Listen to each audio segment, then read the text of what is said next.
Welcome to the second episode of Sanely Spoken. Today, we have the honor of speaking with Padma Shri Dr. Ramchet Chaudhary जी. नमस्ते sir. पहले तो बहुत बहुत शुक्रिया आपने अपना समय दिया हमें और हम यहाँ पर आप हमें यहाँ बुलाया, उसके लिए बहुत बहुत धन्यवाद. इस बातचीत की शुरुआत सर आपके जर्नी से करेंगे. आपने एग्रीकल्चर के क्षेत्र में अपना पूरा जीवन आपने समर्पित किया है इस काम में, जिसमें आप यूनाइटेड नेशंस में भी काम किया आपने और बहुत और ऑलमोस्ट 40 कंट्रीज में आपने काम किया है. तो सर इसकी शुरुआत मतलब कि एग्रीकल्चर जैसे क्षेत्र में इस सेक्टर में काम करने की ये दिलचस्पी क्या बचपन से रही या आपने पढ़ाई के दौरान, ये कैसे शुरू हुआ, इसकी शुरुआत कैसे हुई? पहली बात है कि किसान का बेटा खेतों में पला बड़ा हुआ उसी माहौल में, और फिर जब हम प्राइमरी स्कूल पास किए तो वही वर्ष था जब सरकार उत्तर प्रदेश सरकार ने कृषि शिक्षा कक्षा 6 से शुरुआत की. तो हम पहले बैच के थे जो कृषि से पढ़ाई किए कक्षा 6 से. तो ये लगाव तो शुरू से रहा है, हमेशा रहा है.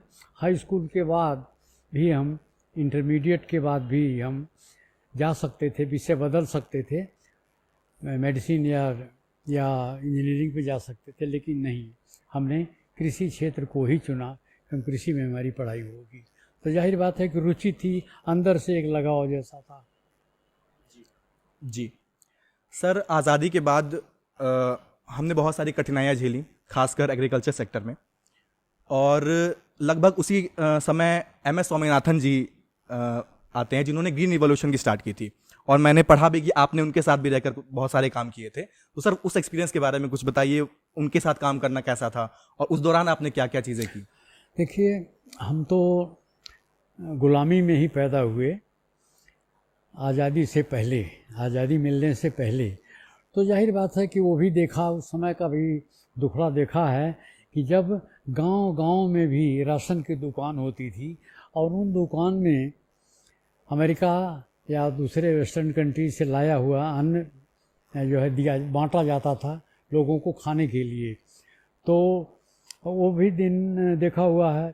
और जब पढ़ाई हमारी पूरी हुई और करीब करीब समझा जाए कि 15 साल पंतनगर विश्वविद्यालय और doctor Rajendra Prasad central agriculture university Bihar Pusa में ये सब काम कर चुके थे. उस समय परिचय हुआ डॉक्टर स्वामीनाथन से.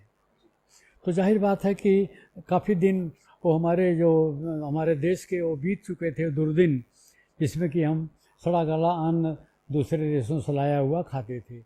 हम एक तरह से समझिए कि आत्मनिर्भर हो चुके थे और हमको किसी और से अन्न मंगाने की ज़रूरत नहीं थी.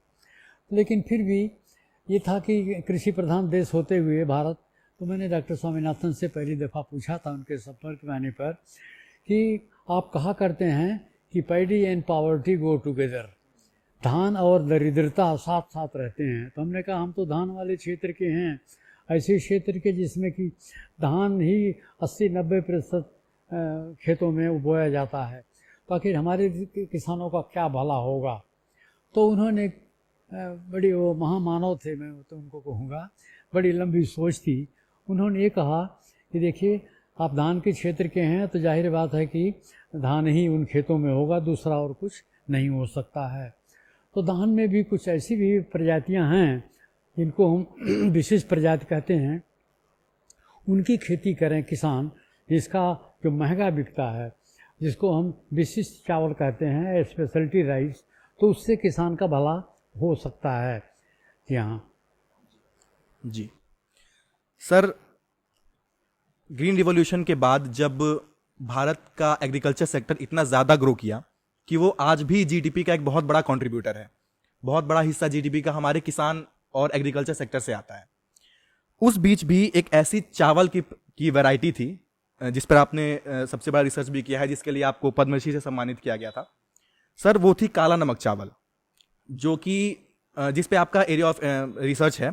तो सर ऐसा क्या हुआ पोस्ट इंडिपेंडेंस कि पूर्वांचल क्षेत्र की ऐसी प्रणाली जिसका इतिहास करीब 3000 साल पुराना है, तो वो किस तरह से almost on the verge of extinction आ गई थी और किस तरह से आपने उसे रिवाइव किया? देखिए, अपने डॉक्टर स्वामीनाथन का नाम लिया तो डॉक्टर स्वामीनाथन डायरेक्टर जनरल थे इंटरनेशनल राइस रिसर्च इंस्टीट्यूट के, और हम पड़ोसी थे, बगल का घर हमारा था, तो मुलाकात प्राय हो जाती थी, कभी कभार शाम के खाने पर भी मुलाकात हो जाती थी। तो ये जो सवाल हमने कहा ना, paddy and poverty go together, इसको ओवरकम कैसे किया जाए, तो उन्होंने विशिष्ट चावल का नाम लिया था, और उसमें हमारे क्षेत्र का सबको पता है कि काला नमक जो भगवान बुद्ध के प्रसाद के रूप में यहाँ अवतरित हुआ था, वो है विशिष्ट चावल की श्रेणी में, जो महंगा बिकता है, और इसमें तमाम और भी गुण हैं जिनकी चर्चा हम बाद में करेंगे। तो जब डॉक्टर स्वामीनाथन ने कहा कि विशिष्ट चावल की खेती करके किसान जो है वो अपनी दरिद्रता को दूर भगा सकता है, तो हमें काला नमक के अलावा और कुछ दूसरा ध्यान नहीं आया। और जब बात हुई कि हम अब आत्मनिर्भर हो गए, आत्मनिर्भर नहीं बल्कि आज के हालात तो ये हैं कि हम दुनिया को खिला सकते हैं। 50 देश जो हैं भूखे मर जाएंगे अगर अपने देश का चावल वहाँ न पहुँचे। आपको संभवतः जो दर्शकों को ये भी पता होगा कि हम दुनिया के सबसे बड़े चावल के निर्यातक हैं। अभी इस वर्ष जो है जो सामान्य चावल है उसके निर्यात पर रोक लग गई, तो यूनाइटेड नेशंस की संस्थाएं FAO और WFP, UNHCR ये सारे रो पड़े या फिर होगा क्या। और आखिर में कुछ ऐसे देश जैसे अपना पड़ोसी देश बांग्लादेश है, इनके वहाँ भुखमरी की हालत आ गई, फिलीपींस जो है भुखमरी की हालत हो गई। तो भारत सरकार ने अपने रूल में जगह बनाई कि यद्यपि यहाँ रोक लगी हुई है, निर्यात पर प्रतिबंध है, लेकिन इन देशों को भारत सरकार चावल भेज सकती है। तब वहाँ की हालत ठीक हुई। तो हमारी अब वो हालत है कि हम जो हैं दुनिया के सबसे बड़े निर्यातक हैं। ऐसे समय में किसान के भी बारे में सोचना है कि आखिर उसको 2 पैसा ज़्यादा कैसे मिले। और हम लोग, ये पूर्वांचल की बात है, पूर्वांचल में हम लोग बासमती नहीं लगा सकते क्योंकि ये गैर कानूनी है। यहाँ बासमती लगा के बेचना, अपने खाने के लिए किसान लगा सकता है। तो जाहिर बात है जो विशिष्ट चावल बासमती है वो महंगा है, लेकिन उसकी महंगाई का फ़ायदा किसान नहीं उठा सकता क्योंकि पूर्वांचल पूरा बासमती का जो है वो क्षेत्र नहीं है उगाने वाला। 24 जिले पश्चिमी उत्तर प्रदेश में ही बासमती उगा के किसान उसको बेच सकता है। हमारे वहाँ का विशिष्ट चावल काला नमक है। अब काला नमक के बारे में जब खोजबीन शुरू हुई तो मालूम हुआ कि ठीक है, किस ज़माने में यहाँ भी 50,000 हेक्टेयर तक खेती होती थी काला नमक की, लेकिन जब से ये 1970 के दशक में जो ग्रीन रिवॉल्यूशन हुआ, हरित क्रांति आई, तो ये बौनी प्रजातियों के नाते आई। तो बौनी प्रजातियाँ आईं और काला नमक पर कोई अध्ययन या कोई अनुसंधान हुआ ही नहीं था। तो बौनी प्रजातियाँ छा गईं और उसमें जो फ़ायदा होना था किसान का, ज़्यादा पैदावार से, ज़्यादा दाम से, वो बौनी प्रजातियों के नाते हुआ। तो उसमें विलुप्त होता गया काला नमक, क्योंकि कोई अनुसंधान नहीं हुआ। आप उठा के देख सकते हो कि 2000 तक भी कोई अनुसंधान काला नमक पर हुआ ही नहीं। तो जाहिर बात है कि जब अनुसंधान नहीं होगा, अच्छे बीज काला नमक के नहीं मिल पाएंगे, सब जो है मिलावट वाला बीज मिलेगा, क्योंकि अपने आप अगर शुद्ध बीज बनाने की परंपरा नहीं जो है फॉलो की गई तो शुद्ध बीज नहीं मिलेगा। तो एक तो शुद्ध बीज नहीं मिलना और दूसरी ओर बौनी प्रजातियों से दबाव, तो काला नमक इस तरह से विलुप्त होता गया। और ये बात तो हम आपको बता रहे हैं 2005-6 की भी, कि 2000 हेक्टेयर पर काला नमक की खेती आ चुकी थी और ये था कि भी ख़त्म हो जाएगा। वही लोग लगाते थे जो कि काला नमक के अलावा कोई दूसरा चावल खा नहीं सकते थे। उसका स्वाद उनके मुंह पे ऐसा छाया हुआ था कि काला नमक ही खा सकते थे। ये अधिकतर बड़े लोग थे, रईस लोग थे। तो जो 2000 हेक्टेयर की बात हम करते हैं वो करते हैं इन्हीं रईसों की खेती का, और उन्हीं के नाते काला नमक जिंदा रहा। और वहाँ पे फिर हमारा काम शुरू होता है जब हम संयुक्त राष्ट्र संघ से सेवानिवृत्त होकर या कोई आज़ाद होकर लौटे, गोरखपुर में बसे, तब फिर इसके ऊपर अध्ययन और अनुसंधान शुरू हुआ। सर, आपकी रिसर्च के दौरान आपने बहुत सारी वैरायटीज़ भी उसकी डेवलप करी। सर, पहले तो ये सवाल कि काला नमक चावल को क्या उसके ऐसे क्वालिटीज़ हैं जो आम चावल से उसको बेहतर बनाता है? अच्छा सवाल, बहुत अच्छा सवाल आपने पूछा। देखिए, काला नमक के बारे में कोई जानकारी नहीं थी, लेकिन जब 2006 के बाद हमारे अनुसंधान शुरू हुए और इसका हम लोगों ने प्रयोगशालाओं में परीक्षण शुरू किया, तो मालूम हुआ ये तो एक तरह से जेम है, ये हीरा है, ये हीरा है जो छुपा हुआ था, और इसको तराश के और इसको लाया जा सकता है सबके फ़ायदे के लिए। जो उगाने वाला है उसका फ़ायदा, क्योंकि दाम इसका दोगुना तिगुना मिलता है चावल का, और जो खाने वाला है उसका, इसके जो पोषक तत्व हैं उसके नाते उसका होगा। पोषक तत्वों की चर्चा हम कर दें आपको यहाँ, और तुलनात्मक आपको बात बताएंगे। बासमती का पूरी दुनिया में, पूरे विश्व में नाम है, और काफ़ी हम जो है दुनिया के सबसे बड़े निर्यातक भी हैं बासमती के। तो बासमती में 6% प्रोटीन है, उसकी तुलना में काला नमक में 11% प्रोटीन है, ऑलमोस्ट दुगना जी। और 3 गुना इसमें लोहा है।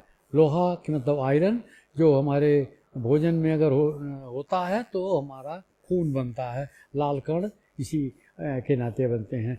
तो 3 गुना इसमें ज़्यादा आयरन है। 4 गुना इसमें जिंक या जस्ता है, जो हमको बीमारियों से लड़ने की शक्ति देता है। आपको याद दिला दें कि 2020-21 में जब कोरोना अपने चरम पर था, उस समय टेलीविज़न में भी प्रचार आता था कि जिंक की गोलियां खाइए, इससे आपको काला नमक बचाते हुए।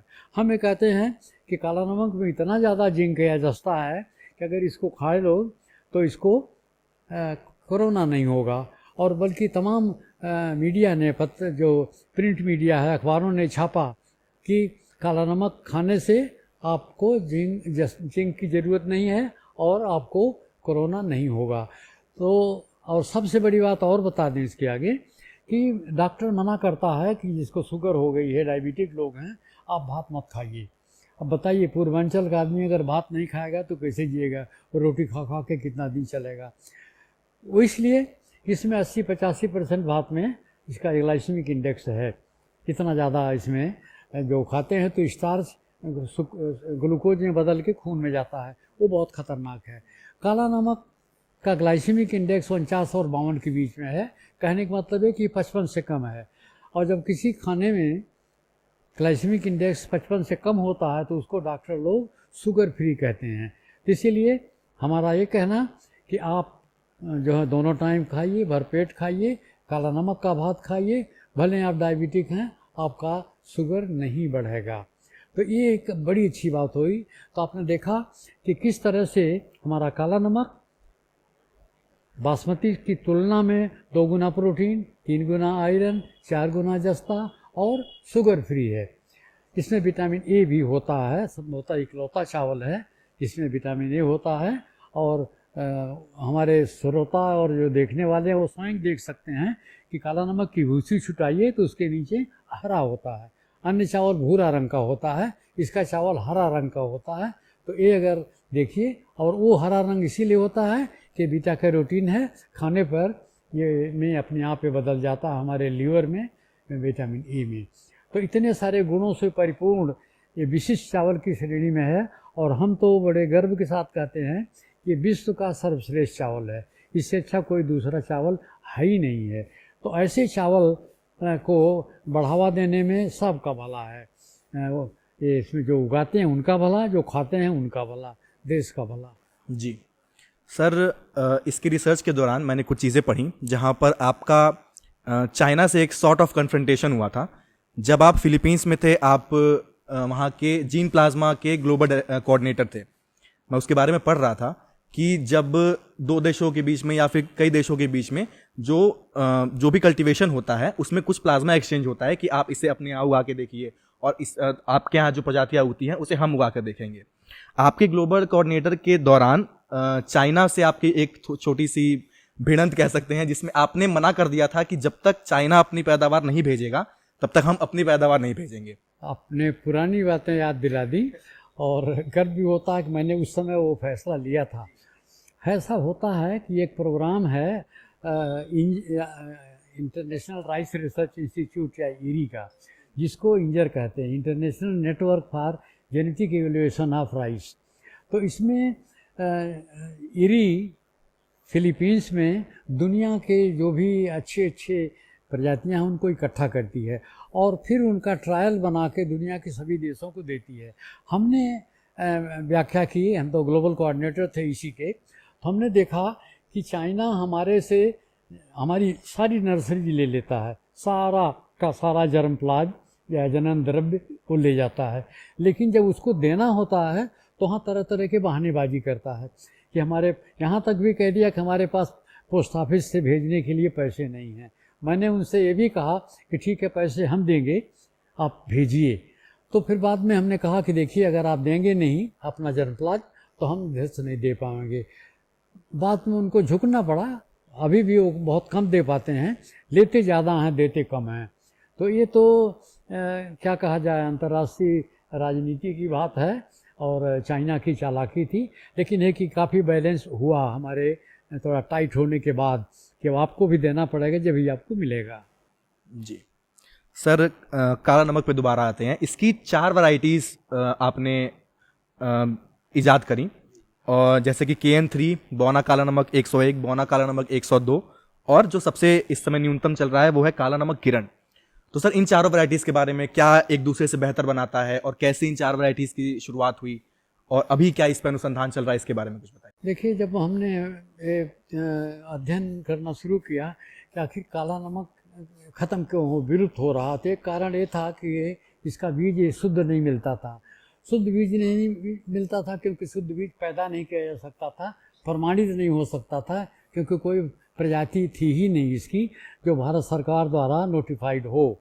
तो इसमें हमने करीब 250 किस्म के नमूने काला नमक के किसानों से एक एक करके इकट्ठा किया, क्योंकि संस्थाओं के पास कुछ भी नहीं था, कोई अनुसंधान इस पर नहीं होता था।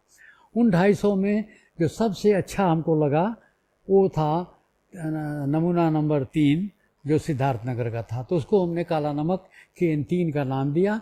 उत्तर प्रदेश सरकार कृषि विभाग से हमने उसको रिलीज करवाया, भारत सरकार से नोटिफाई कराया, और ये जब लंबी थी, 2 मीटर लंबी थी, लेकिन जब किसानों ने इसको उगाया, सराहा इसको कि साहब इसमें बहुत अच्छी महक है, ये तो एकदम जो पुराना हमारे दादा बाबा के ज़माने में होता था वो वाला काला नमक है।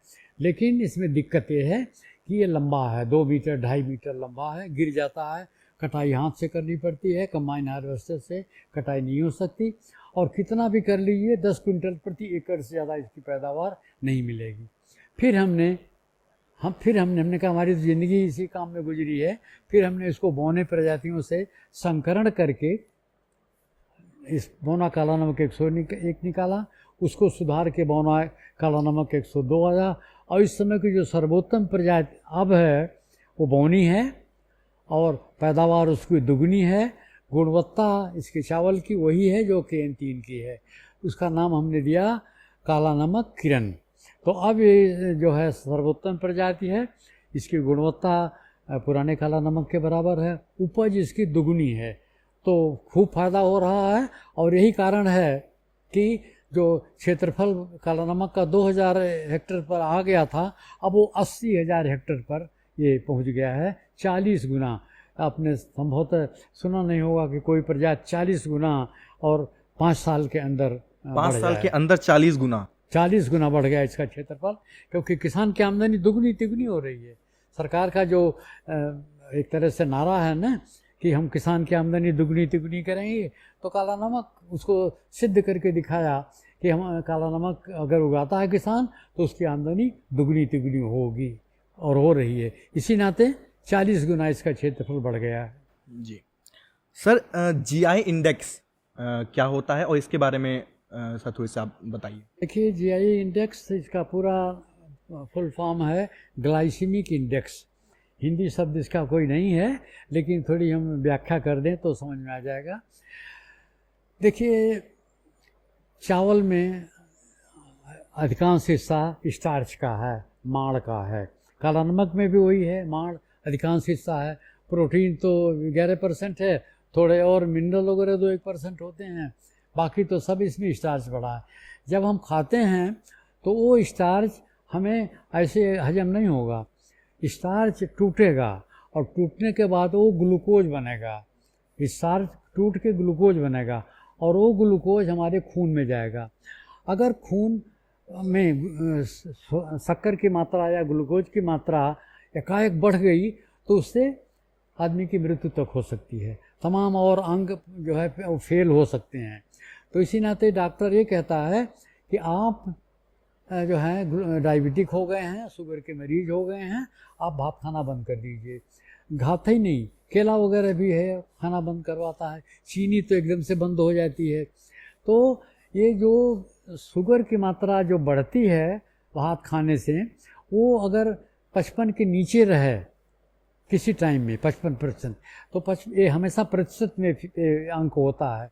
तो हम काला नमक के लिए कहते हैं कि अगर ये बिना पॉलिश किया हुआ काला नमक है तो 49% उसका ग्लाइसेमिक इंडेक्स होता है, और अगर वो पॉलिश किया हुआ है तो वो 52%। अब ये 49 और 52 ये दोनों अंक 55 से कम हैं। इसीलिए डॉक्टरों ने कहा कि ये शुगर फ्री है।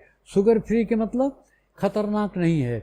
ये स्टार्च इसका बनेगा, शुगर में परिवर्तित होगा, ग्लूकोज में परिवर्तित होगा, लेकिन इतना धीरे धीरे परिवर्तित होगा कि 52 से ज़्यादा नहीं होगा। उसके पहले जो है वो सब आपके शरीर से मल के द्वारा बाहर निकल जाएगा। तो इस नाते इसको शुगर फ्री कहते हैं। और हर खाने का एक ग्लाइसेमिक इंडेक्स होता है। केला जैसे है, डॉक्टर मना करता है क्योंकि उसका ग्लाइसेमिक इंडेक्स 85% है केला, लेकिन अमरूद मना नहीं करता क्योंकि अमरूद का ग्लाइसेमिक इंडेक्स 42% है। तो हर खाने का एक तरह से ग्लाइसेमिक इंडेक्स है। तो ग्लाइसेमिक इंडेक्स मतलब जो आपने खाया कितना प्रतिशत उसका आपके खून में गया ग्लूकोज बनकर। तो यही जीआई या ग्लाइसेमिक इंडेक्स के माने हैं। सर, इस पे एक सवाल मेरे मन में आ रहा है कि आमतौर पर ये कहा जाता है कि जो वेजिटेरियन डाइट है, जो आमतौर पर भारत में मेजॉरिटी लोग, अब मेजॉरिटी में नहीं कहूँगा लेकिन ये कह सकते हैं कि ज़्यादातर लोग खाते हैं, वेजिटेरियन डाइट लेते हैं, उसमें ये बात हर बार कही जाती है कि वो कार्ब रिच डाइट है लेकिन प्रोटीन की कहीं ना कहीं कमी है। तो उसका एक सब्स्टिट्यूट लोग देते हैं कि आप अपने वेजिटेरियन खाने में कहीं ना कहीं नॉनवेज का सब्स्टिट्यूट ले आएँ या फिर नॉन वेजिटेरियन बन जाए क्योंकि उसमें प्रोटीन ज़्यादा है, कार्ब्स कम है। तो क्या इसको लेकर कि क्या काला नमक चावल या और भी कोई ऐसी चीज़ें हैं जो हिंदुस्तानी वेजिटेरियन खाने को प्रोटीन रिच बना सकती हैं, या फिर नॉन वेजिटेरियन ही उसका एक सॉल्यूशन है? दो उत्तर हमारे। पहला उत्तर कि आम चावल में जो प्रोटीन की मात्रा है वो 4 और 6 के बीच में होती है, इससे ज़्यादा नहीं होती है। तो जाहिर बात है कि ये कार्बोहाइड्रेट है, कार्बोहाइड्रेट इसमें ज़्यादा है। काला नमक में उस तरह से 11% प्रोटीन है। तो एक तो स्रोत ये है कि काला नमक खाने से खुद ब खुद प्रोटीन की मात्रा बढ़ जाएगी। दूसरा है, हमारे पुरखों ने ऐसे व्यंजन विकसित किए हैं, जैसे चावल हमेशा दाल के साथ खाते हैं। क्यों? क्योंकि दाल में 22, 23, 24, 25, 40% तक प्रोटीन होता है। तो जो चावल की कमी है वो दालों से पूरी हो जाती है। तो कोई ज़रूरी नहीं कि नॉन वेज ही खाया जाए, दालें भी हैं ऐसी चीज़ें जो कि प्रोटीन की कमी को पूरा करती हैं। और 11% प्रोटीन वैसे भी कम नहीं है, कई सारी दालों में भी 12-13% प्रोटीन होता है। तो एक तरह से समझिए कि ये दाल की कमी, प्रोटीन की कमी काला नमक बहुत हद तक पूरा करेगा। सर, जीआई टैग की बात होती है। जब मैं इसको पढ़ रहा था कि 2013 में अगर मैं गलत नहीं हूँ तो काला नमक चावल को जीआई टैग दिया गया था। सर, जीआई टैग क्या होता है, उसको मिलने से क्या फ़ायदे हैं, क्या उसकी बाकी सारी इन्फॉर्मेशन है सर, उसके बारे में कुछ बताएं। जीआई टैग ये जो ग्लाइसेमिक इंडेक्स वाला जीआई नहीं है, इसका दूसरा शब्द है, वो है जियोग्राफिकल इंडिकेशन। जियोग्राफिकल इंडिकेशन के माने है कि खास भौगोलिक क्षेत्र में उगाने से उसकी जो गुणवत्ता है वो सर्वोत्तम होती है। तो हर चीज़ का है, हर जो प्रजाति है, चाहे वो धान की हो चाहे वो अन्य फसलों की हो, उसका एक क्षेत्र है जहाँ की वो मशहूर है। मशहूर इसलिए कि उसकी गुणवत्ता वो सबसे ज़्यादा होती है। और ये हम लोग विद्यार्थियों को निचली क्लास में भी पढ़ाते हैं कि जो गुणवत्ता है वो एक तो जीन के ऊपर निर्भर है और दूसरा इन्वायरमेंट के ऊपर निर्भर है। तो जीन इन्वायरमेंट से रिएक्ट करता है और फिर वो फिनोटाइप बनाता है। तो ये जो काला नमक की गुणवत्ता है, वो जो पुराने हमारे पुरखे कहा करते थे, वो ये कहते थे कि सिद्धार्थ नगर के 5 गांवों का सर्वोत्तम काला नमक होता है। हमने अध्ययन किया और आंकड़े देखे उत्तर प्रदेश सरकार के, कृषि विभाग के, भारत सरकार के।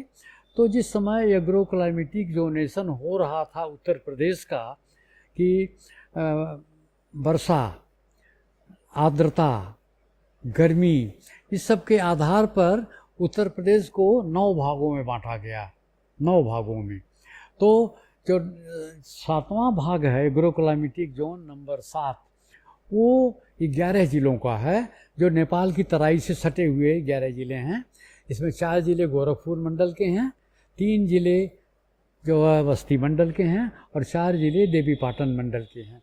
तो इनका मोटा मोटी मिट्टी और जो इसका बरसात का है, इसमें जो आर्द्रता होती है, जो ठंडी गर्मी है, ये सब करीब करीब एक जैसे हैं, एक सार जैसे हैं। वैसे तो एक ही गाँव में कई तरह की मिट्टियाँ होती हैं, कहीं मटियार है, चिकनी मिट्टी है, तो कहीं बलुई भी है। लेकिन काला नमक जो है, जो मटियार या भारी मिट्टी में जो पैदा होता है, इन जिलों में पैदा होता है, उसकी गुणवत्ता सर्वोत्तम होगी। तो इसी नाते काला नमक को एग्रो क्लाइमेटिक जोन नंबर 7 में ये कहा गया कि ये इसी जोन के लिए है ये। तो काला नमक का जो जीआई हुआ या भौगोलिक सूचकांक किया गया, दर्ज किया गया, वो ये हुआ।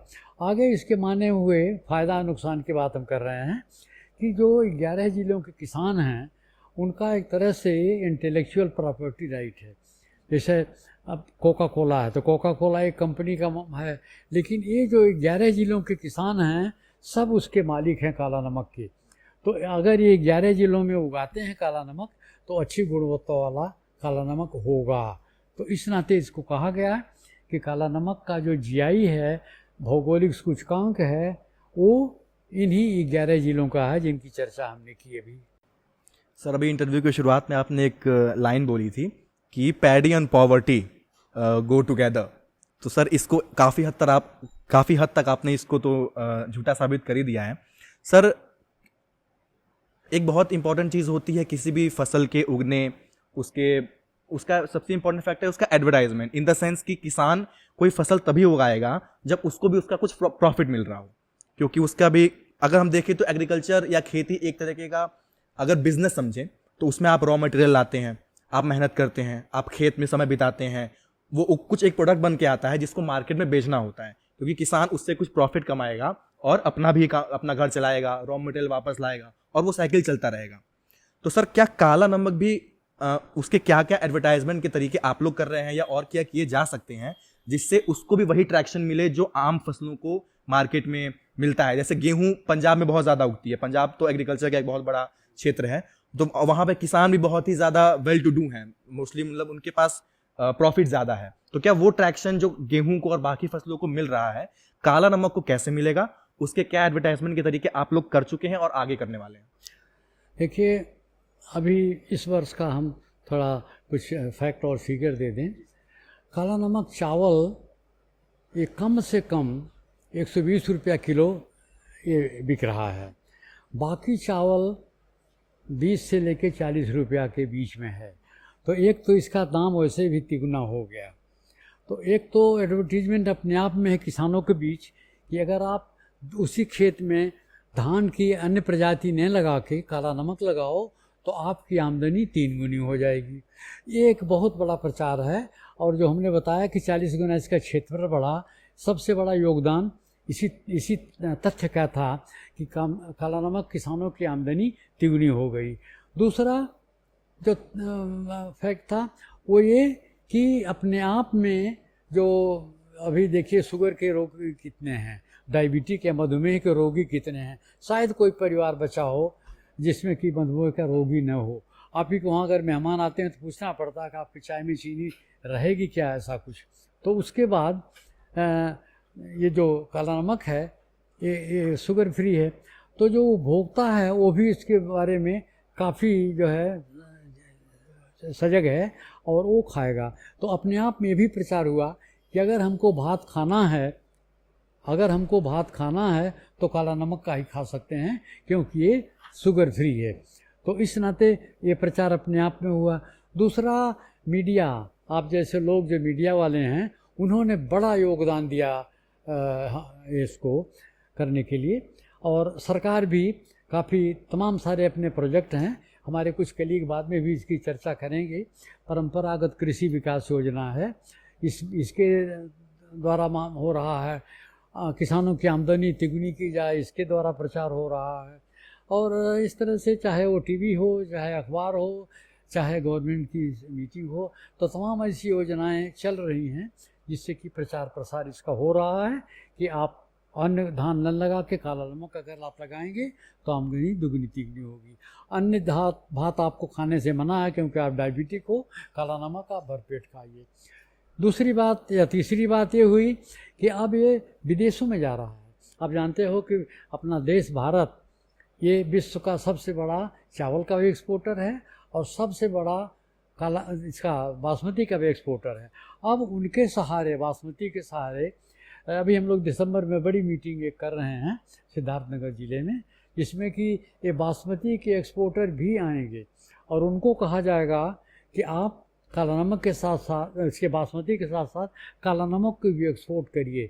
एक्सपोर्ट हो रहा है, हम लोगों ने खुद अभी एक्सपोर्ट करवाए हैं और सिंगापुर में जा रहा है। पूरा साउथ ईस्ट एशिया के लिए भगवान बुद्ध के प्रसाद के रूप में वहाँ इसका प्रचार चल रहा है। पड़ोसी देश नेपाल यहाँ से हो रहा है और अभी तो 3 इसके जो है एंट्री पॉइंट है नेपाल में, वो सरकार ने बना दिए हैं। दुबई जा रहा है, अभी हम लोग अमेरिका भिजवा रहे हैं, जर्मनी जाएगा, दुबई जा रहा है। तो इन देशों में भी अब हम लोग एक्सपोर्ट कर रहे हैं।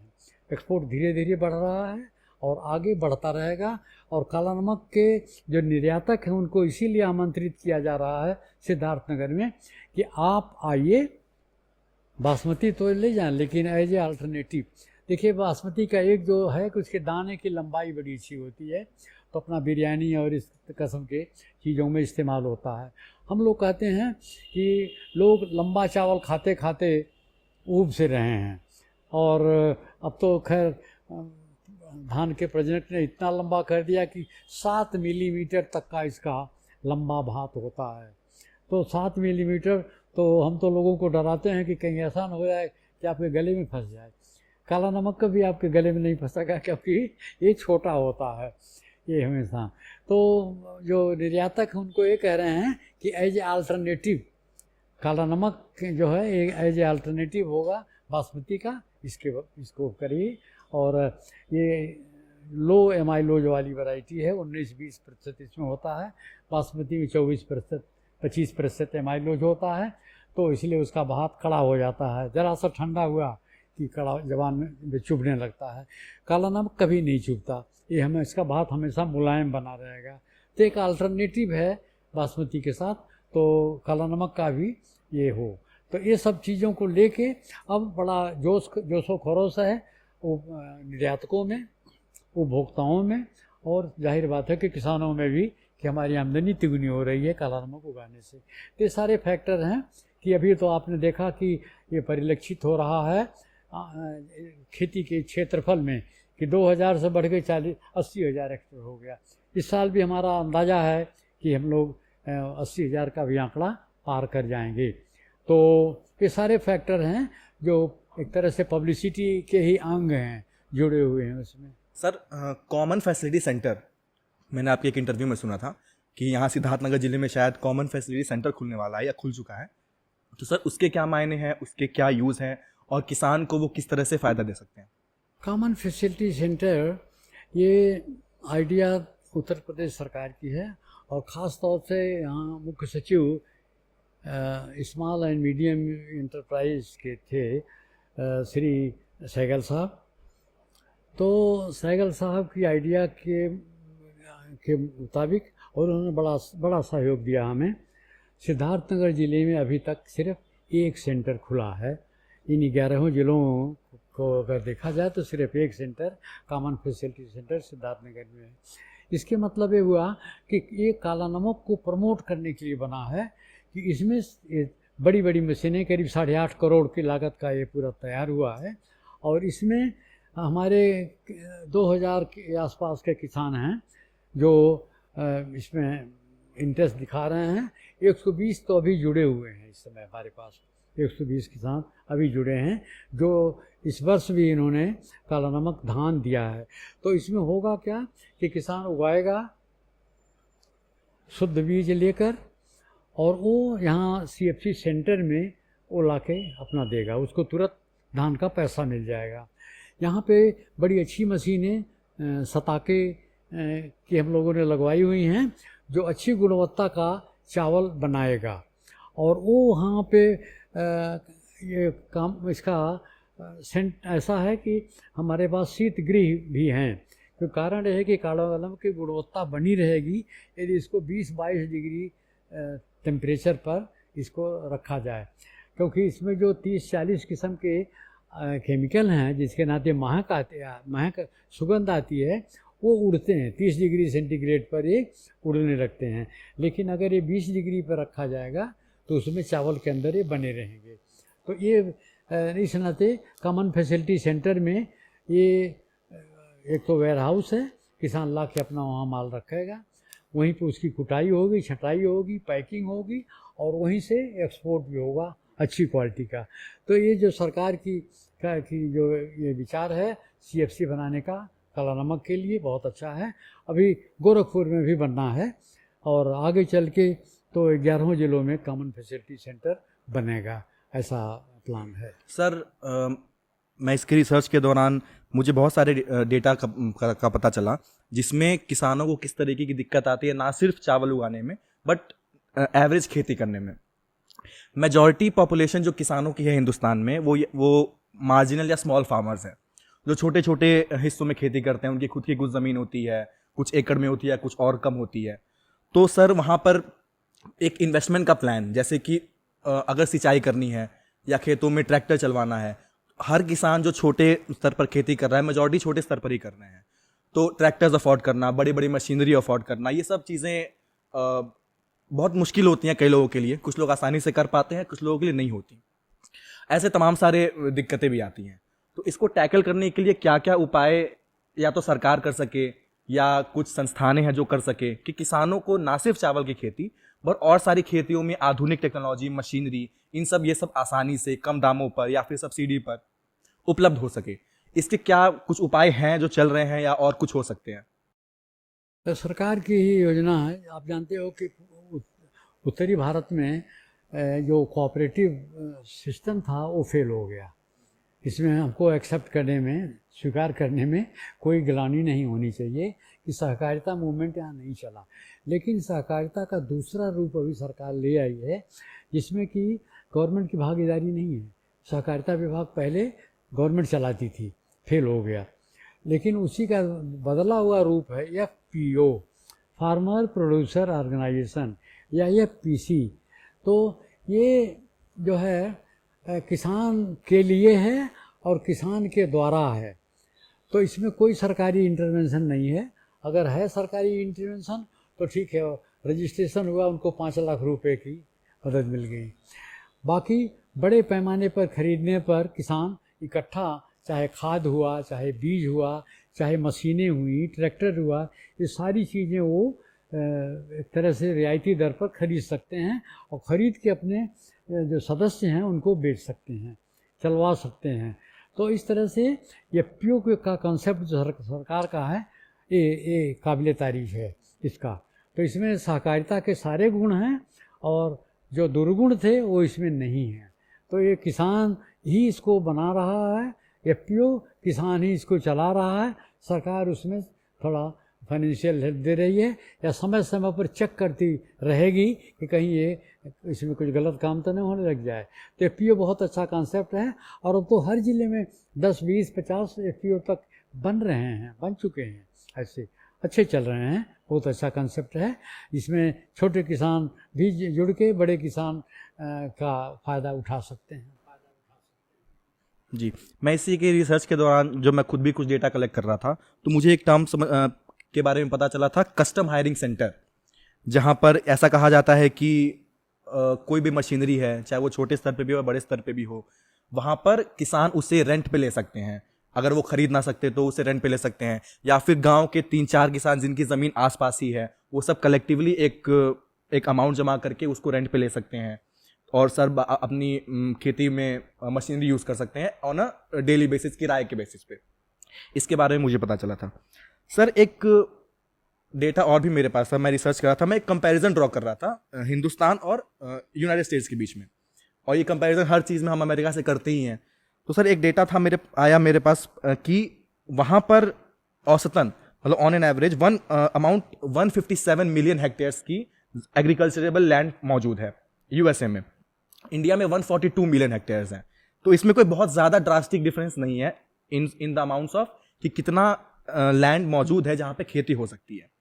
लेकिन वहीं पे दूसरा भी एक डेटा मुझे पता चला कि जो फार्म्स हैं, जो अमेरिका में फार्म्स है जो खेती के लिए यूज़ किए जाते हैं और इंडिया में यूज़ किए जाते हैं, इसमें बहुत ड्रास्टिक डिफरेंस है।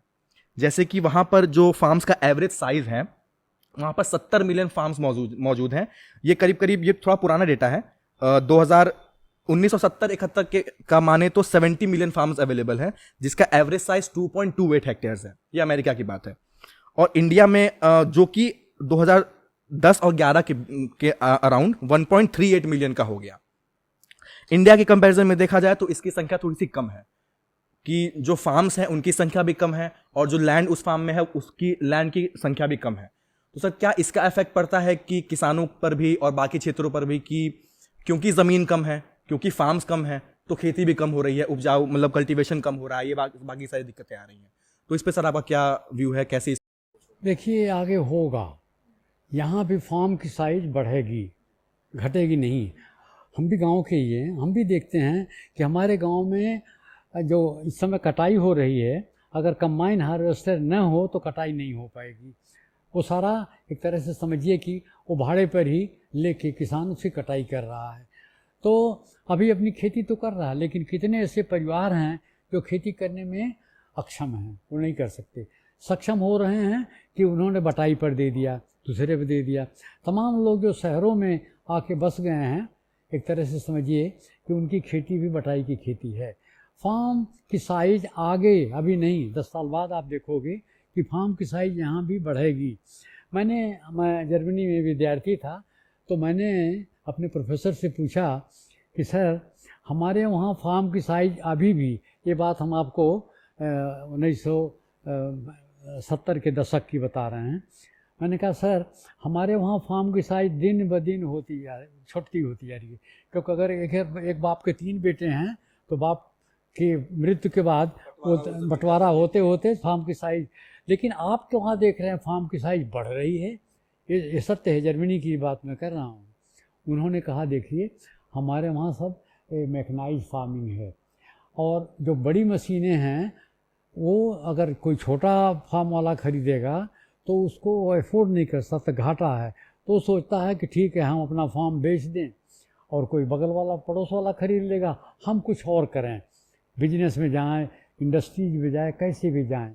ये हम देख सकते हैं लक्षण अभी कि हमारे वहाँ भी ये होने जा रहा है।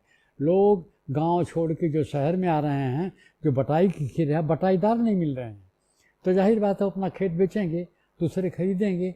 तो अपना जो छोटा होता गया, तो छोटी खेती हमेशा अलाभकर है, हमेशा अलाभकर है, क्योंकि उसमें लागत ज़्यादा होती है प्रति एकड़ और लाभ कम होता है। एक तरह से सब्सिस्टेंस फार्मिंग है, वो परिवार को खाने जीने के लिए मिल पाता है, कुत्ते की हड्डी के तरह है। यहाँ भी बढ़ेगा, यहाँ जो फार्म की संख्या है वो कम होगी और फार्म की साइज बढ़ेगी आगे चल के, अभी नहीं, 10-20 साल बाद ऐसा होगा। तो जो ऑब्जर्वेशन आपका है बिल्कुल ठीक है कि वहाँ पे जो फार्म बड़े बड़े हैं लाभकर हैं, अपने वहाँ फार्म छोटे छोटे हैं लाभकर हैं, खाली खाने जीने के लिए एक रास्ता बना हुआ है। आगे होगा, यहाँ भी फार्म की साइज बढ़नी है और इसको हम आप रोक नहीं सकते, और संभवतः प्रगति का यही रास्ता है। इससे जो खेती करने वाले लोग हैं उनकी संख्या भी कम होगी, खेती के ऊपर निर्भर जो निर्धारण है वो भी कम है। आप जानते हो कि और जगह जो ग्रोथ रेट हमारा 7% है, खेती में ग्रोथ रेट 2% 3% के आसपास रहता है हमेशा। तो अलावकर तो है ही है खेती, इसमें कोई दो राय नहीं है। आगे ये बदलेगी तस्वीर। सर, काला नमक पर जब आप रिसर्च कर रहे थे, ये बहुत ही लंबा प्रोसेस चला जिसमें आपने कई अपने जीवन के साल इसमें दिए।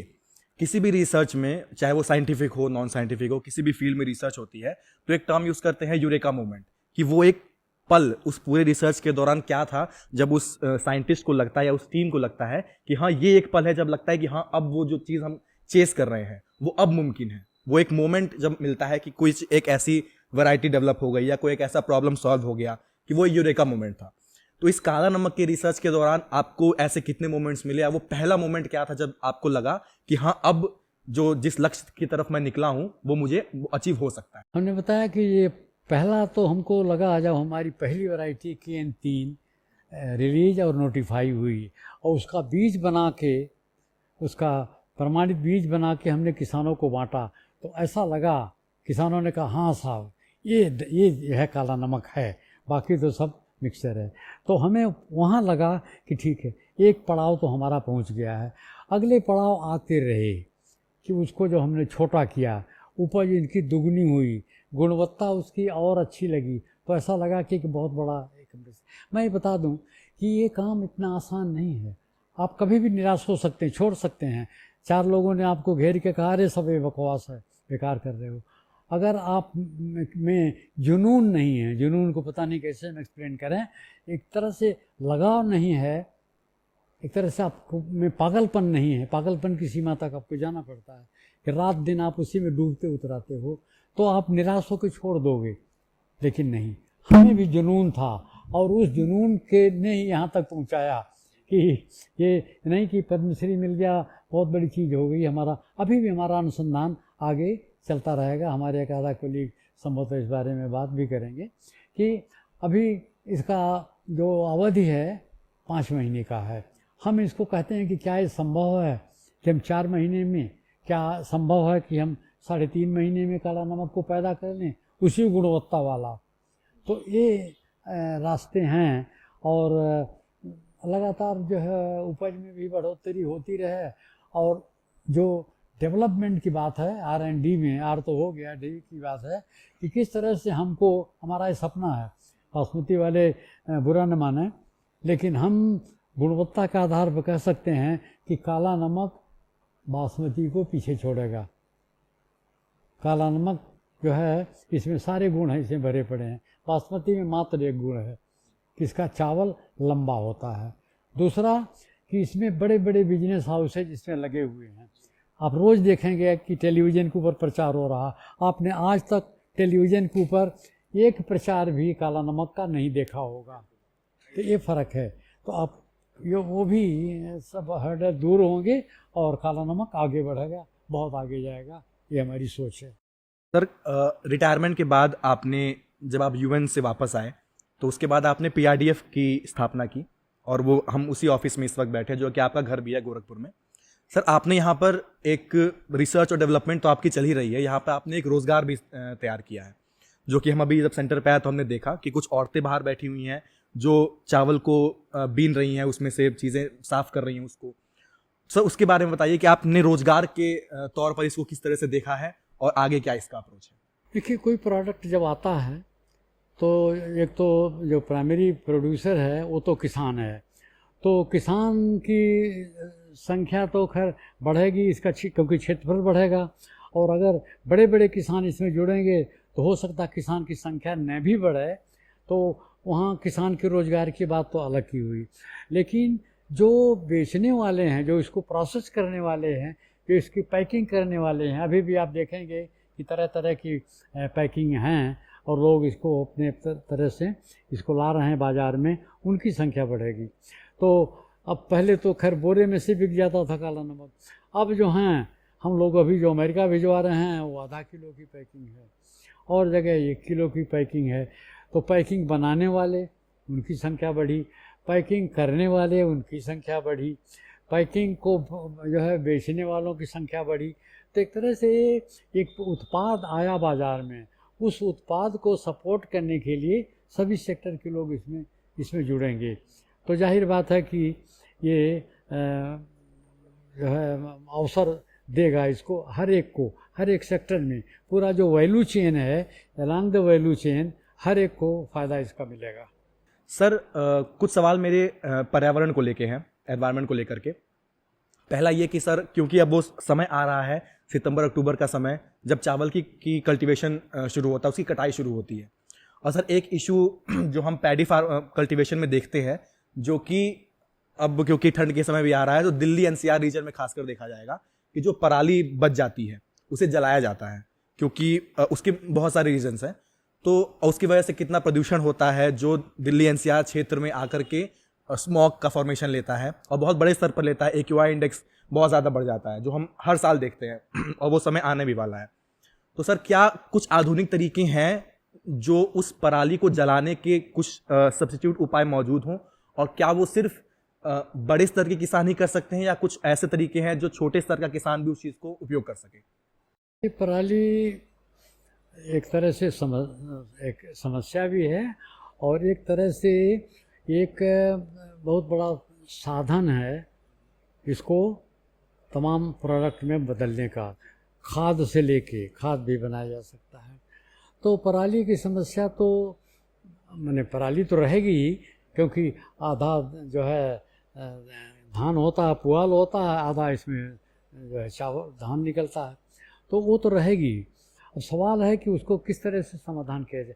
सरकार भी लगी हुई है, लगातार प्रचार होता है कि पराली मत जलाइए, पराली जलाने पर आपको जो है सज़ा हो सकती है, और प्रलोभन के तौर पर सरकार कहती है पराली मत जलाइए, हम आपको इतना पैसा देंगे। लेकिन जो पराली है वो अगर हम देखें कि एक तरह से हमारा नेचुरल रिसोर्स है, किस तरह से हमको कैसे माइक्रोब से बन गए हैं जिनको छिड़कें तो 40 दिन में पराली सड़ के तैयार हो जाती, खाद बन जाती है। कई सारी संस्थाओं ने अपने देश में भी, ख़ासतौर से जापान वगैरह में भी काफ़ी ऐसे माइक्रोब्स बनाए हुए हैं जो 40 दिन में पराली को पूरी तरह से सड़ा देगी। तो सवाल है उसको इकट्ठा करके उसके ऊपर वो माइक्रोब्स का छिड़काव करने के लिए। दूसरा है पराली के तमाम उत्पाद बन सकते हैं, जिसमें कि हार्डबोर्ड वगैरह भी बन जाते हैं। आप जानते हो कि पराली में सिलिका होती है। कंप्यूटर के जितने चिप्स हैं या मोबाइल फ़ोन में हैं, सब सिलिका का ही बनता है। तो किस तरह से सिलिका उससे निकाल के आप उसके चिप्स बना सकते हैं, यहाँ तक की भी बात है। तो पराली निश्चित रूप से अभी समस्या है और ये प्रदूषण बढ़ाने की है, लेकिन इसके उपाय हैं, इनको किया जा सकता है। और धीरे धीरे वो जिसको कहते हैं ना कि कैरेट एंड स्टिक, तो आप सरकार इसको जो पराली का ठीक से प्रबंधन कर रहे हैं उनको थोड़ा कुछ प्रलोभन दे, और दूसरा जो जलाते हैं पराली उनको स्टिक तो ज़रूरी है, बगैर स्टिक के काम नहीं चलेगा, उनको तो सज़ा देनी है। सर चावल की खेती में मैं पढ़ रहा था उसके बारे में, हमें बताया भी गया है स्कूल्स में, किताबों में, कि 1 किलो चावल को के उगाने में बहुत ज़्यादा पानी यूज़ होता है। 4000-5000 लीटर पानी 1 किलो चावल में यूज़ होता है, अगर मैं डेटा सही बता रहा हूँ तो। सर और पानी, एग्रीकल्चर हमारे देश में बहुत ज़्यादा रेन वाटर पर निर्भर भी रहता है, क्योंकि आधुनिक इरिगेशन के तरीके आम किसानों तक पहुँचने कभी कभी नहीं पहुँच पाते, कभी कभी पहुँच भी पाते हैं। बारिश का सिस्टम हमारे यहाँ ऐसा है कि कभी ज़्यादा हो जाती है, मतलब वो बहुत ही रिलायबल नहीं है। तो इसके क्या सॉल्यूशंस है? क्या ये एक वजह हो सकती है कि एक समय पर किसान ना सिर्फ काला नमक बल्कि आम चावल की खेती से भी पीछे हट रहा था, क्योंकि उतना ज़्यादा पानी फसल को कैसे मिलेगा हम? और अगर फसल, और हमारे यहाँ एक समस्या बाढ़ की भी है कि बाढ़ आ जाती है तो क्या चावल 15 दिन 20 दिन उतना सर्वाइव कर सकता है कि नहीं? तो क्या ये तमाम समस्याएं हैं कि किसान चावल की खेती से पीछे हट रहा था? देखिए, इसमें कुछ साइंस है और कुछ राजनीति है। हमने आपको शुरू में बताया कि भारत देश दुनिया का सबसे बड़ा चावल का जो है उत्पादक तो खैर ही है, उसके साथ साथ निर्यातक है।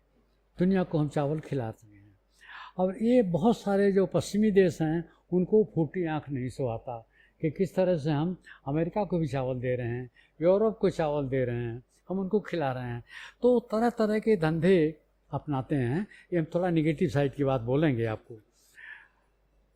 काफ़ी पहले जब हम इरी फिलीपींस में ही वहाँ वैज्ञानिक थे, तो एक और सवाल आया था कि साहब धान की खेती बंद कर देनी चाहिए क्योंकि इसमें मीथेन पैदा होता है, जिसको CH4 कहते हैं। ये ग्रीन हाउस गैस में का एक तरीका है। तो काफ़ी इस पे चला, मंथन चला, और यहाँ तक था कि चावल की खेती बंद कर दी जाए क्योंकि इससे इसके खेत से मीथेन निकलता है और वो ग्रीन हाउस गैस है और वो वातावरण को। हम फिलीपींस में थे, जर्मन की कई संस्थाएं इसमें जुटी और उन्होंने मीथेन कितना 24 घंटे में धान के खेत से निकलता है उसको कलेक्ट करके नाप करने शुरू किया। पता ये लगा कि मीथेन निकलती है, ज़रूर निकलेगी। तमाम बायोमास जो है सड़ता है, उसमें जो है बैक्टीरियल डिकम्पोजिशन होते हैं, तो उसके नाते CH4 या मीथेन ज़रूर निकलता है।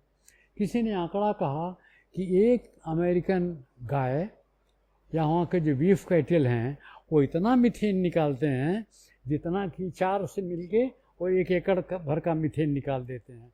तो हम धान की खेती बंद करें, उससे बेहतर है तुम अपना ये जो बीफ कैटल और गाय वाला है धंधा है ये बंद कर दो, क्योंकि वो भी मीथेन निकालते हैं, गाय निकालती है, मीथेन निकालती है।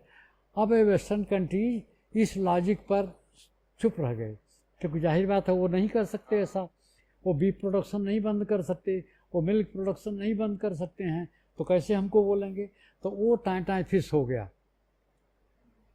तो ये एक तरह से कई दफ़ा ऐसा शगुफा छेड़ा जाता है, राजनीतिक है।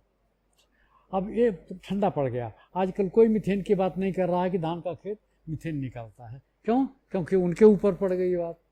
अगला जो मुद्दा आया वो है आर्सेनिक का, कि धान में बड़ा आर्सेनिक है। और अमेरिका के मैं तो अखबारों का प्रचार रखा हुआ हूँ, उसमें निकाला गया कि आर्सेनिक बहुत ज़्यादा है, धान चावल खाना बंद कर दो क्योंकि बहुत आर्सेनिक आप खा रहे हैं। उसका कट क्या निकला कि जो ब्रॉयलर है इसके फीड में आर्सेनिक डाला जाता है, क्योंकि आर्सेनिक हार्मोन भी है, ताकि 40 दिन में 1 किलो उनका मीट न बने बल्कि 30 दिन में बन जाए, तो 10 दिन का उनका चारा बचेगा। तो अब जब वो बात आ गई कि आपके मुर्गे के मीट में ही आर्सेनिक है, आपका जो लीटर है पोल्ट्री का उसको खेत में डलता है, उससे आर्सेनिक आ रहा है खेत में, बंद कर दो इसको। अब आर्सेनिक का मुद्दा भी चुप हो गया। अब ये नया शगुफा है कि इंडिया को कहते हैं कि आप चावल नहीं एक्सपोर्ट कर रहे हो, आप पानी एक्सपोर्ट कर रहे हो। ऐसा आपने कहा ना आंकड़े के, तो आप पानी एक्सपोर्ट कर रहे हो तो चावल का खेती कम करो, ठीक है, बंद करो। ये सब राजनीतिक मुद्दे हैं। वैज्ञानिक लोग इसमें सजग हैं, वो जल्दी तैयार होने वाली धान की प्रजातियाँ निकाल रहे हैं, कम दिन में पैदा होने वाली, कम पानी चाहने वाली हैं। तो ये पानी वानी का मुद्दा कोई मुद्दा नहीं है, हम उसके लिए सजग हैं। और कई दफ़ा तो सरकार भी कहती है पंजाब और हरियाणा में कि आप जो है धान न लगा के दूसरी फसलें लगाइए, आपको उतना फ़ायदा मिलेगा। तो हम उसमें सजग हैं और वो कोई मुद्दा नहीं है। सर, मुझे 2 नए तरीके की चावल की वैरायटी का पता चला था, जो कि एक ICR ने डेवलप किया था जलधि नाम से, और एक अयोध्या में चल रहा है जल लहरी, जो बहुत ज़्यादा दिन तक पानी में सरवाइव कर सकते हैं। ये नई तरीके के चावल हैं, तो इसके बारे में सर। देखिए, वो तो एकदम से अलग का विषय है। आपने पूछा कि जहाँ ज़्यादा पानी खड़ा होता है, 1 मीटर 2-2 मीटर 2.5 मीटर तक पानी खड़ा होता है, वो खेत बेकार पड़ा रहता है, उसमें कोई फसल नहीं उग सकती। एक ही फसल है जो उग सकती है और वो है धान। तो वो गहरे पानी वाला धान जिसकी चर्चा कर रहे हैं, जलमग्न वगैरह तो बड़ी पुरानी वैरायटीज़ हैं। तो उस खेत को जो है कुछ भोजन या खाद्य पदार्थ पैदा करने के लिए इस्तेमाल किया जाए, जिसमें कोई फसल हो ही नहीं सकती है। तो वैज्ञानिकों ने तमाम वैरायटी ऐसी बना दी हैं कि जो 2 मीटर 2.5 मीटर पानी में जहाँ की उसकी फसल की कटाई नावों से होती है, ऐसे भी हैं। लेकिन वो सामान्य नहीं है, वो एक तरह से असामान्य है और बहुत कम क्षेत्रफल उनका है। ठीक है सर। बस आखिरी 2 सवाल मैं पूछना चाहूँगा। पहला ये कि सर, क्योंकि आपका रिसर्च काफ़ी समय से चल रहा है और आगे भी चलेगा, तो सर आज से आपका, क्योंकि अब जो सबसे आधुनिक चावल चल रहा है काला नमक किरण, इसके बाद के अप्रोच क्या होगी काला नमक के चावल को और ज़्यादा लोगों तक पहुंचाने की, और आम जनता को आप इस पॉडकास्ट के माध्यम से क्या संदेश देना चाहते हैं? देखिए, अनुसंधान तो लगातार चलता है, सतत ये चलता रहता है। नई समस्याएं आती हैं और उन पे अनुसंधान होता है, उनका समाधान निकलता है। अनुसंधान के बाद समाधान, समाधान के बाद फिर समस्या, और फिर उसका, तो ये तो चलता रहेगा। मैं तो चाह रहा था कि हमारे दूसरे कलीग हैं वो इससे वार्ता करते, लेकिन अभी जो हम लोगों का अनुसंधान काला नमक पे चल रहा है, इसकी अवधि घटाने का है कि अभी हम 5 महीने की जगह क्या हम इसको 3.5 महीने में, 4 महीने में इसको उगा सकते हैं, उसी गुणवत्ता का, गुणवत्ता से कोई वो जो है समझौता नहीं, तो वो उगा सकते हैं। एक तो अनुसंधान है। दूसरा, अभी भी कुछ बीमारियां हैं, उन बीमारियों से बचने के लिए अगर हम कुछ नई अवरोधी प्रजातियों का विकास कर दें, जैसे आजकल शीत लाइट नाम की एक बीमारी बड़ी चल रही है, अभी हमारे पास कोई ऐसी प्रजाति नहीं है तो ये इस पे अनुसंधान है। एक कीड़ा होता है जो इसमें सफ़ेद बाली निकाल देता, काटता रहता है, उसको स्टेम बोरर कहते हैं। स्टेम बोरर की कोई भी रेसिस्टेंट वैरायटी दुनिया में नहीं है, हम तो विश्व को बता रहे हैं, दुनिया में नहीं है। क्या हम और कहीं से इसमें अवरोधी गुण जीन ला के और डाल सकते हैं? तो स्टेम बोरर का रेसिस्टेंट वैरायटी आज तक एक भी वैरायटी दुनिया में रेसिस्टेंट नहीं है। क्या हम उसको कर सकते हैं? इस तरह से अनुसंधान के नए नए चीज़ें हैं। और काला नमक ही नहीं, अन्य जो सुगंधित प्रजातियां हैं, इनका सुगंध किस तरह से चावल में रोका जाए। अभी 30 डिग्री सेल्सियस पर वो उड़ने लगता है। क्या हम करें, क्या तरीके हैं, क्या तकनीक हम विकसित करें कि उसमें सुगंध बना, ये भी अनुसंधान का विषय है। ये सब चलते रहेंगे जी। ठीक है सर, इसी के साथ we have come to the end of our podcast. बहुत बहुत शुक्रिया सर अपना कीमती समय देने के लिए। It's really an honour for us, for me personally, कि मैं आपसे मिल पाया, आपके इस पूरे रिसर्च के बारे में जान पाया। Thank you so much sir for this honour, और आपसे बात करके बहुत अच्छा लगा। आई होप आपको अच्छा लगा हो हमारे सवाल और हमारी conversation. Thank you so much sir, thank you so much.